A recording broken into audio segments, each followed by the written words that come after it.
আসসালামু আলাইকুম। আজকে আপনাদের সাথে আমার একটা ভালো লাগা শেয়ার করব। সেটা হচ্ছে জাপানে ট্রেনের প্রত্যেকটা স্টেশনে বাচ্চাদের জন্য একটা জোন থাকে, যেখানে বাচ্চাদের খুব ইজিলি ডায়পার চেঞ্জ করা যায়, ফিডিং করানো যায়।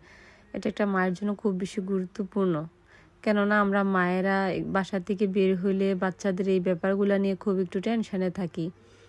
আর ছোট বেবি হলে তো টেনশনটা একটু বেশিই থাকে। এটা হচ্ছে একটা ক্লিনিকের ওয়েটিং রুম। আমার মেয়ে অসুস্থ হওয়ার সময় এখানে গিয়েছিলাম। যাই হোক, ট্রিটমেন্ট সিস্টেম নিয়ে আজকে নাই বলি। এখানকার ট্রিটমেন্ট সিস্টেম অনেক ভালো। তো আপনাদেরকে আজকে যে জিনিসটা দেখাবো সেটা হলো যে একটা রুমের ভিতরে বাচ্চাদের জন্য কি কি জিনিস সুন্দরভাবে সেটেল করা থাকে।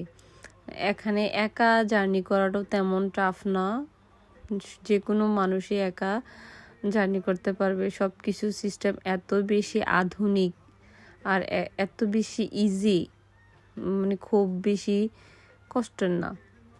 তো রুমের ভিতরে দেখা যায় এক পাশে বা যে কোনো এক জায়গায় একটা বেবি বেড থাকে, সেখানে খুব ইজিলি বেবিকে রেখে ডায়পার চেঞ্জ করা যায়। ইভেন এটা বেল্ট সিস্টেম, পরে যাওয়ার কোনো মানে স্কোপ থাকে না।